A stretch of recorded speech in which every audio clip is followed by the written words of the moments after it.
Hi, hello. Hope you're doing well today. Today we are going to talk about pass pawns. We are going to talk about how to use the pass pawn in the endgame, because I hope at least some of you remember that last week we were talking about an active king, because there are two most important things in every endgame: active king, activate your king, and the lecture in the last week was about that. And second very important thing in every endgame is the pass pawn. And today I'm gonna show you a couple examples how to use such a pawns. Okay, let's start maybe with the first and basic position. Okay, let's take a look at this position. You can see that at the moment at this position white is up a pawn. White has got 5 pawns, black has got 4 pawns. You can see that there are only kings and pawns on the board. And you need to know one thing. You need to know that the less pieces on the board, that pawn, the importance of that pawn is like bigger, right? Because you see now that pass pawn is going to decide about the result. White is winning that position. But if you imagine such a position, okay, let's imagine I put couple pieces on the board. I'll put couple pieces on the board. Let's say here. Okay, random pieces. Okay, queen is here. Okay, let's imagine something like this. Of course, white has got an advantage, no doubt about that, but it's still very long way to for white to win. But if you imagine such a position just without pieces, it's very easy to win. This is why the less pieces on the board, the more important pass pawns are. Okay, why pass pawns are so important also, because if you can find a way to promote that pass pawn, you can get a queen, for example, right? And later it's very easy to win when you've got a queen. And there are like a couple different ways you can use that kind of pass pawns. Let's start. This is like the first example. In that position, you need to know one thing. Black's king most probably is going to block that pawn, so you can never promote. But in the moment that black's king will try to block that pawn, or that king will try to even capture that pawn, you can move your king towards the king side and capture all other pawns that your opponent got, right? And you will get a huge advantage. So this is like a very common strategy, especially when you have got the pass pawn that is like far from other pawns. You can use it as a decoy, right? Okay, so let's start. Of course, you don't start with the pawn because king goes first. So let's say white starts with the king. Okay, let's say black plays something, white moves the king. Black plays, let's say here, white goes there, king goes to c6. So you can see that black takes an opposition, and it's not so easy for white to infiltrate at the moment. But you've got your pass pawn, so now it's a time to push that pass pawn forward. Okay, and what black can do at the moment? If black moves pawn, let's say h pawn forward, you will just play a5. It doesn't change much, right? If black decides to go king b6, trying to get this pawn, okay, now you just move your king to d5, right? And you can see that in the moment that king goes there, you can just even take it, king takes here. And now you can see white, you sacrifice this pawn, but you can see white sacrificed this pawn, but you can see that white has got pawn majority 4 against 3, and at the same time you can also see that that king is very close to those pawns, right? So white can just go even here. That king is coming. I think even king can go there. Black plays f6, king goes here. Okay, we can play a couple moves more, but you can see that this is most probably, king captures there. This is very easy win, because later, even if black, let's say, plays f5, king captures, you can see that in this position white has got 3 pass pawns, and now this is just very easy win. g4, and white promotes that pawn, and most probably how to use the pass pawn, how to checkmate with the queen, right? So this is like a first and very common strategy. It's especially useful in the pawn endgames, but not only in the pawn endgames, also like in the rook endgames, in minor pieces endgames. Use your pass pawn as a decoy. So opponent has to go and capture that. Yeah, okay. Let's also take a look at the other position. It's gonna be a little bit similar. Oh, okay. You can see that in that position now it's equal on the material. Black has got 5 pawns. White also has got 5 pawns. But there is one difference, that black has got pawn majority here. It's 4 against 3, but white has got 2 against 1. It's much easier to create the pass pawn, you know, from 2 to 1 rather than from 4 to 3. So of course another important thing is that you can see that both kings are close to those on the, I mean, both kings are on the king side. So what white's supposed to do? Of course, don't play e4 that early, but white can just bring king closer, right? Okay, black is also moving king, and white plays, let's imagine here, black is also moving king closer, and now it's a right time, once king is activated, it's a right time to play a4 at the moment. Okay, let's say black captures, white of course captures too. Okay, and now what happens?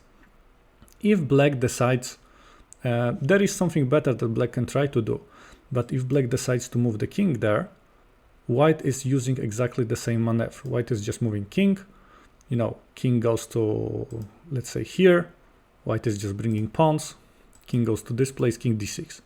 And you can see that even that for a second black is up on the material, black is up a pawn, that king is more active definitely. And now there is no rescue for black. Okay, so this is what happens. This is exactly the same pattern.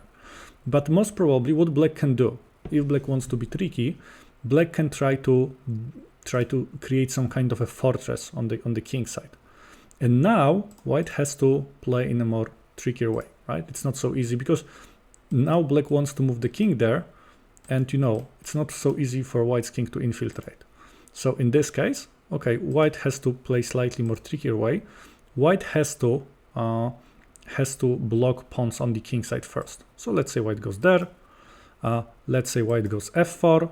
So you can see e5, of course, is not a good idea, because even that black has got that pass pawn, it's much easier for white to win. This is win for white because white pass pawn is very far from other pawns, right? It's very far from those pawns. So even if, you know, if king goes there, you can see that both sides can capture those pawns, but that king is very, very, very close, right? So that's the thing. Okay, so this is the reason why black will never play e5, but let's imagine black is trying to wait. Okay. So white is also waiting, right? Of course, e5 is gonna end up the same way. If king goes here, it's gonna be the same. So king has to, it's gonna be king c5. So king has to go there. And now it's a time for white to play a5. And now after e5, you know what's gonna happen. So black is, let's say, waiting, white is moving king closer. You can see that king has to stay there because that pawn is very dangerous. And now white is waiting for the right time to move king towards the king side. And now one very important thing, because there is one mistake that happens so often. Take a look. If you want, white's idea is to sacrifice that pawn and move your king towards those pawns and get them. This is white's idea. So when you're doing that, I think right now it's a really good idea to move king, because king has to go to a6, king is at the d6, takes, and now you can see that, you know, black's king is very far and white king can do whatever it wants to, right? So that's the thing. But a very common thing, and don't do that in your games, is that people are playing I saw a lot of players playing a6, black is, let's say, playing, I don't know, g6 or something like this, and now king goes there. So I'm not saying maybe in that position that actually works and white can still win, but take a look. In the moment that white king is at the d6, it's that pawn is already captured. So white lost at least one tempo. So if you see that you're going to sacrifice this pawn, do it in a way that, you know, because now take a look, you're at in the moment that king captures pawn at a5, you are already at the e6, right? So this is very important thing, right? Try to don't lose that tempo. This is pretty important. Okay. Next example I wanted to show you is the position from the game Nimzowicz Tarash. Let me just paste this game there. Let me just paste this game because I just want to talk about the final position. Position was like this, right? Okay, you can see that Nimzowicz is playing with white, Tarash is playing with black. Okay, let me tell you a couple words about that position first. So first of all, you can see that white is up an exchange. White has got a rook and for knight and the pawn. So white is up on the material. By the way, I know that this is not the endgame, but you will see why I'm just showing you this position. So white is up on the material. This is very important thing. Okay, king's position, I would say it's similar.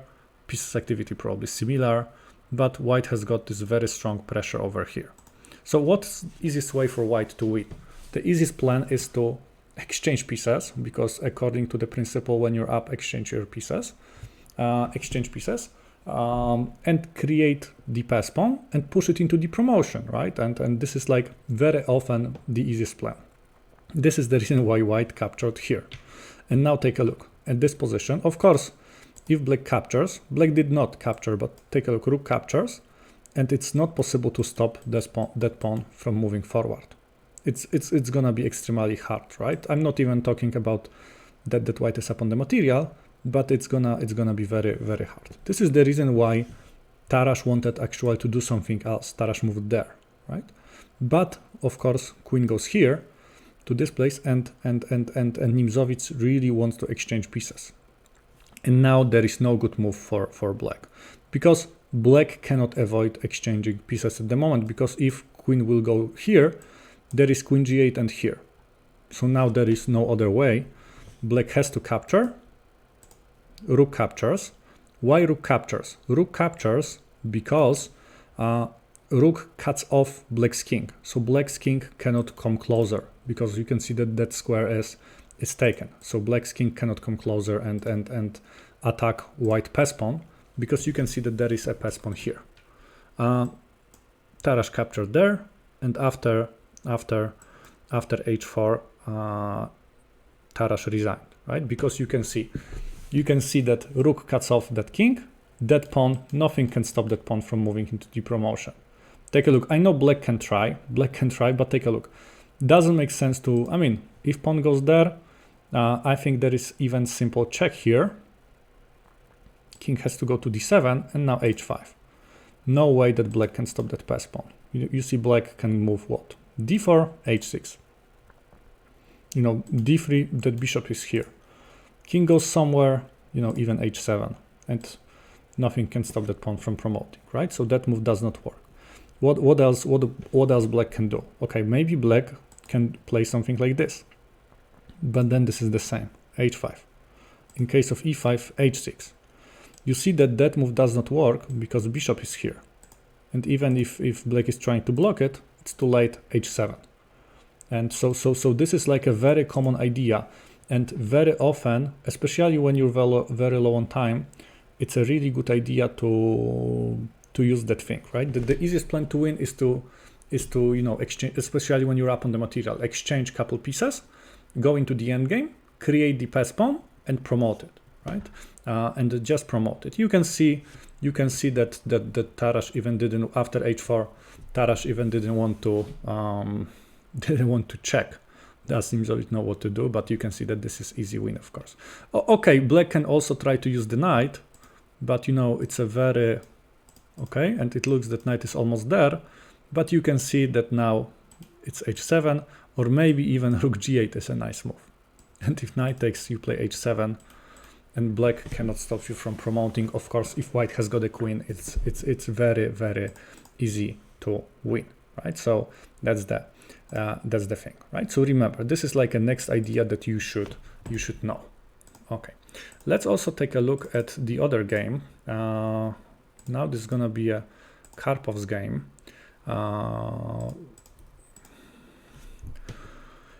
Okay, let's say position is like that, right? You can see in this position. Okay, let's say here and here. Okay, you can see that in this position, white has got a knight, black's got a bishop. Usually position is more open, pawns are on the both sides. So usually in such a positions, bishops are better, of course, right? But there is also like another important thing is that black is that white is up a pawn. Okay, and what are white's options at the moment? Of course, one option for white is to play something like that, and after king, you see, this is not this is not the move that Karpov played, but you know, this is one strategy, right?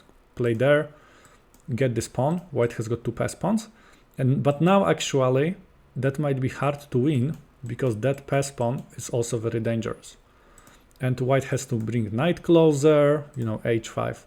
You know, white is moving a5, so bishop can sacrifice for this pawn, and this is gonna be a big problem. How to stop that pawn? Probably white can do that, and probably it's gonna be a draw, but you can see that there are a lot of problems. But because Karpov knew that pass pawns in the endgame, especially connected pass, one pass pawn is very strong, but connected pass pawns are even stronger. So Karpov did find a better way, and Karpov decided to sacrifice it. And now take a look. In case if king captures there, white is much faster. White can just push pawns forward. White gains a tempo or two comparing to the previous line. This is one thing. Of course, black captured that knight, and white plays b4. You can see now white is down on the material, but this is like the power of two connected pass pawns, right? And now, okay, bishop has to retreat, a5. You can see that white pass pawns are much stronger. King takes h5. Okay, position is win, but it requires some accuracy because after a6, there is a pretty annoying move, bishop b6. And yeah, white needs to be very careful, but king went to here. Bishop g5, because there was a big threat that white is gonna play a6 and b6 square is taken by the king. So you see it's not possible for black to block that pass pawn. So black was forced to move that bishop, white plays there. Bishop goes to e3, king goes to c6, and at this position, at the moment, black decided to resign, right? You can see this is like the power of pass pawns, right? Because in case that black goes there, there is simple b5, now pawn is moving forward here, bishop sacrifice, king takes, you know, h4 here, queen promotes, king goes there, and now that position, if that pawn would be here and that king would be there, it's gonna be a draw. But because it's here, white has got one very simple move, block that pawn, and it's white is winning, right? So I think that Karpov, this is a really nice example how to use connected pass pawns. So this is like a next idea, right? Some connected pass pawns, especially in the end game, can be especially if they can move forward, they can be much stronger than any other piece, right? So this is another very important idea. Okay, and I also wanted to show you one more position. This time I'm gonna show you why it's so important to stop pass pawns. Okay, let's take a look at this position. Okay, it's you can see that at the moment white is moving into that direction, black is moving into that direction. You can see that black has got one pass pawn. By the way, black is up 1 point because black has got a knight and white has got 2 pawns instead. You can see that black has got one pass pawn, but white also has got a couple pass pawns. You can see that c6 pawn, the c6 pawn is pretty advanced, and its knight has to block it. You can also see that those 2 pawns are also pretty dangerous, right? So if black wants to win, the best strategy for black is to use, first of all, delay white's plan of pushing pass pawns forward, and at the same time promote that pass pawn, right? So this is the best plan for black to win. And now at the first glance, that may look that position is very easy to win, but actually it's not so easy. If black makes a mistake, there might be a draw that, for example, you know, if black plays not in a correct way, white can, for example, get the draw in the endgame king and the pawn against the queen, right? If that pawn is gonna be at h7, it's gonna be just a draw. So black has to, okay, it's a good idea for black to go d4, white plays here. And now it's a very important move to play. Knight goes to e6. Of course, the idea of knight here, knight going to e6, is that that knight controls square in front of that pawn, but also it's blocking that square in front of that pawn. Okay, now white plays g6. And you can see that there are two very dangerous pass pawns. Now take a look. Black, when you are fighting against pass pawns, you have to be extremely accurate. There is now in this position, think what is, I will give you like 10 seconds. There is only one correct move that wins that position for black. Only one move is correct.